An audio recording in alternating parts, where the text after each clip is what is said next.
So this is my 98 500 SL. A lot of people have been asking me about the Mercedes and if I really like the Mercedes as much as I say, and the honest answer is yes. 98 500 SL, this had to be the most beautiful platform other than the gull wings and what have you in the earlier generations. But for me, this was the absolute pinnacle for the SL 500 series. Now, this is just a regular 500 SL. I usually buy the V12 cars, but this one was in such decent shape that I went for it.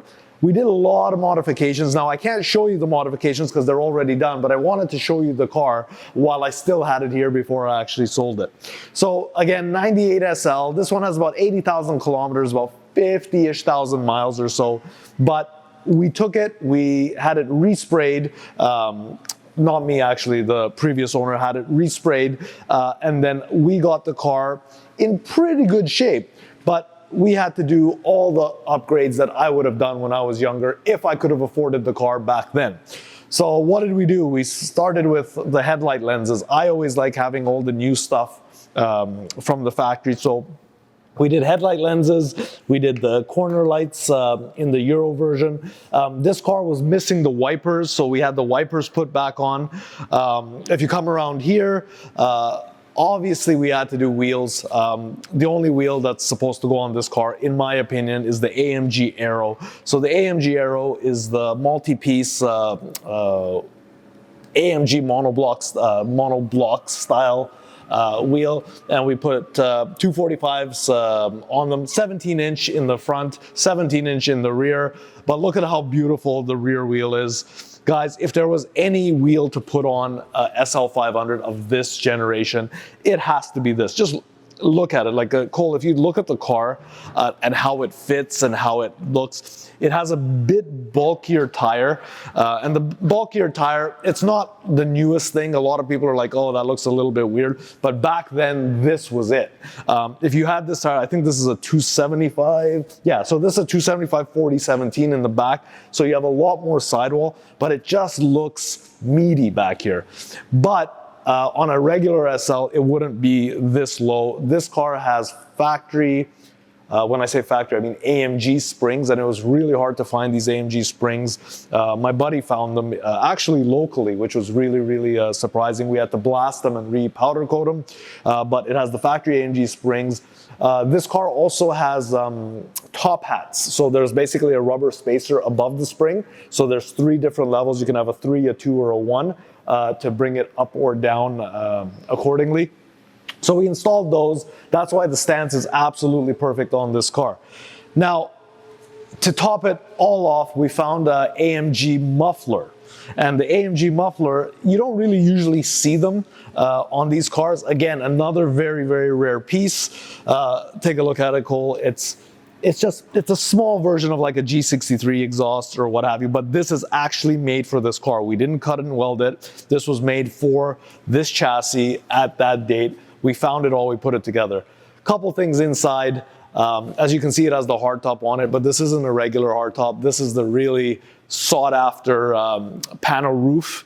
So Cole, if you just look straight up, you'll see that it's all clear.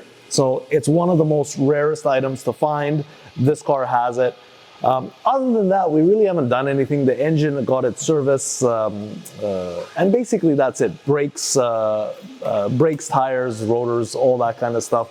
Interior we haven't touched. There is some fading in the passenger seat. I also noticed, this is the first time I took it out in a long while, I also noticed that the LCD was going bad, which you usually do on these cars, the LCD for the heat control and so on and so forth. We'll take this car out and I'll show you how this one drives. So guys, we're inside the car, let's fire it up. It's perfect. This car is not fast, it's not slow, it's a V8. I don't know how many horsepower it puts out, probably around 300 horsepower or something like that.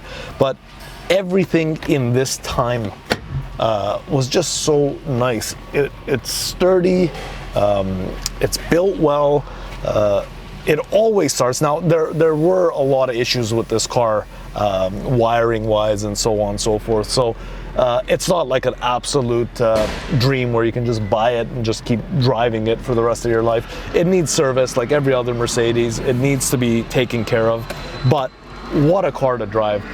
We're just pulling out of SR right now. When we get into the street, I'll show you. But the interior, it's nothing exciting. It's not crazy, but it's Teutonic. It's basically, it works. Everything is right. The dash is, I think it's still plastic. It's not even leather back in the day, but even the steering wheel is just, let's go, but everything works and everything is in the right place. Check this out, Cole, over here, for example. Like back then, this was the phone. So you have the end and send button and all that. I don't even know how it worked. I don't know if it had a Bluetooth piece. Oh, here it is. Look at this. I didn't even see that. Look, they got a Mercedes phone in this puppy. Totally forgot about that. So you have all of this kind of stuff. Things that are just perfect. The wood usually cracks, so this one's in really good shape. Actually, you can see a bunch of spider marks and so on and so forth. The radio works. Everything's good. It has a CD changer in the back.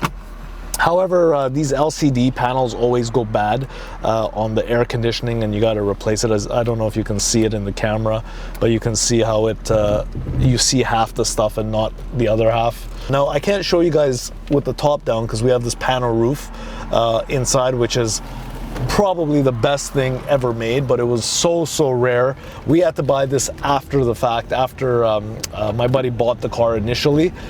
He searched everywhere for this panoramic roof. I think it was $8,000 or $9,000 in the last 3 months on the pre-owned market. There's nothing you can buy brand new for it anymore, let's say AMG parts and what have you, but just a great car. And I'll show you how good it feels as we start driving. It is a little bit bumpy. Keep in mind, we do have a suspension in it. We have lowered it. We have the thinnest hats, as I was talking about earlier. But just such a great car. Not so fast. Hold on, Cole, I'll show you. Like, it's just a smooth power delivery. It's just a really nice car to drive. This was an executive car back then, or a housewife car in the 90s. Like, so this model was around from 1990, I believe, till 2000 and I want to say 2001, maybe 2002. I could be wrong. There was a facelift in '99, I believe, with the nicer xenon headlights and the factory aero kit. But this was the one I grew up with, and this is the reason when my buddy said, "Hey, I want to get rid of my SL," I'm like, "Forget it. Just park it at my place. I'm keeping it."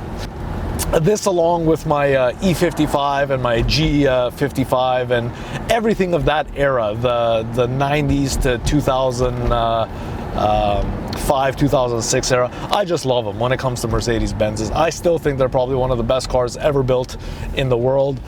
That's why I still have a 65 SL. I have all these really cool cars, which I haven't showed you guys yet. I will as we go forward, but our biggest focus on the channel isn't my older Benzes and stuff like that. It's more the excitement of building, let's say, a Veyron or a new Ferrari or a what have you. Everybody's doing that as well, but I just want to throw a little spin on it as you see us going in the channel.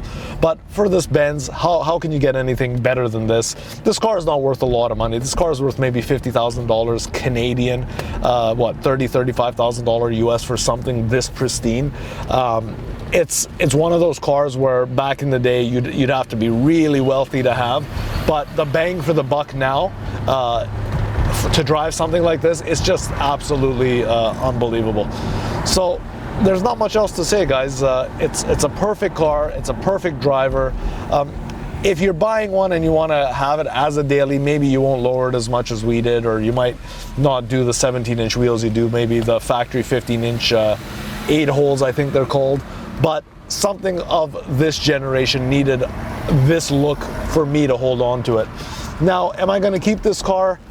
I don't know. I love it, but I'm running out of space. Chances are we'll put it up for sale anyway and see if there's anybody who's a true enthusiast that really likes the stuff that we've done to it. I won't sell it to another guy that just wants to flip it quickly. This one is a little bit too special for us, but what a car. So here it is, guys. The SL500 I've been talking to you about, 1990 to 2001 to this generation. I believe it's called the R129. What a beautiful car. It's not the most expensive, it's not the fastest, but we made it the way we really wanted to. It has the aero wheels, it has the exhaust, it has the panel roof, it has everything I want. Actually, it's a perfect sunny day today. I was thinking maybe we'd pull the roof off, but we didn't get a chance. I might do that after the video just to have some fun. Other than that, guys, you can't get anything better for the $40,000, $50,000 mark if you want a convertible, if you want a nice V8, especially in my generation. I'm 45 years old now, so this was the car that you wanted to have. It's in my collection. I don't know how long I'll have it, but what a car. I don't know what else to say about it, to be honest. It speaks for itself. But in saying that, we are at the end of the video, guys.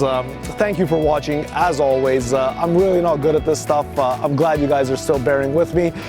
Please like, comment, subscribe. If you have any problems with the video, please comment below in the comment section. If you like the video, please go like and share it. Other than that, guys, I guess we will catch you on the next one. Thanks again.